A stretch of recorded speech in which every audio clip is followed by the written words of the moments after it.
నేను పుదీనా చట్నీ చూపిస్తానండి మీకు. పుదీనా చట్నీ చాలా బాగుంటుంది. ఇందులోకి నేను 2 కట్టలు పుదీనా తీసుకున్నాను. ఇప్పుడు గుప్పెడంతా కొత్తిమీర తీసుకున్నాను. మీకు ప్రొసీజర్ చూపెడతాను. ఇప్పుడు పుదీనా చట్నీకి కావాల్సింది చూడండి. మనము ఒక 2 కట్టలు పుదీనా, గుప్పెడంతా కొత్తిమీర తీసుకున్నాను, ఇంగువ తీసుకున్నాను, కొంచెం మనము ఎండుమిర్చి, పచ్చిమిర్చి, కొంచెం బెల్లం, కొంచెం వెల్లుల్లిపాయలు, కొంచెం చింతపండు తీసుకున్నాము. ఇప్పుడు కొంచెం నేను పచ్చిమిర్చి, ఎండుమిర్చి కొద్దిగా తీసుకున్నాను. మీకు కారం కావాల్సినంత వేసుకోండి.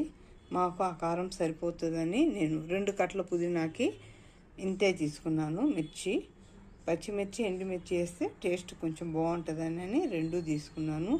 ఇలా తుంపి వేసుకోండి. ఇలా తుంపి వేసుకుంటే మీకు మనకి ఈ 2 కట్టల పుదీనా, ఎండుమిర్చి, పచ్చిమిర్చి, వెల్లుల్లిపాయలు, చింతపండు, కొద్దిగా బెల్లము, ఇది చూడండి శనగపప్పు, మినప్పప్పు, కొద్దిగా మెంతులండి, కొద్దిగా నేను జీరా పౌడర్ తీసుకున్నాను, కొంచెం ధనియాలు తీసుకున్నాను. మనకి ఇప్పుడు ఆయిల్ కాగింది కదా. ఇప్పుడు మొత్తం మెంతులు, ధనియాలు, మినప్పప్పు, శనగపప్పు ఈ 4 వేసేస్తున్నానండి.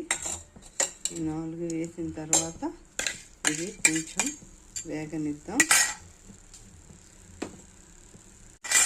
ఇప్పుడు ఇది వేగుతున్నాయి కదా.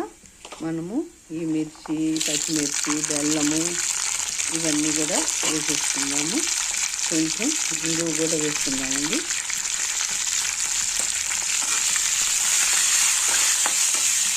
ఇది బాగా ఫ్రై అవ్వాలి.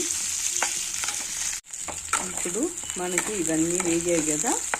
ఇప్పుడు వచ్చి మనము కొంచెం ఒక స్పూన్, చిన్న స్పూన్ అండి పసుపు వేసుకున్నాము. కొద్దిగా సాల్ట్ వేసుకున్నాము. సాల్ట్ కావాలంటే మళ్ళీ సరిపడినంత వేసుకోవచ్చండి. అంటే మనకి ఇది గ్యాస్ కట్ చేద్దాం. ఇప్పుడు మనము ఈ పుదీనా కొద్దిగా అలా ఇద్దామండి. ఒక 2 మినిట్స్ వేద్దాం. నేను రోట్లో వేసి దంచుదామని ఎండుమిర్చి, పచ్చిమిర్చి అన్నీ వేసానండి.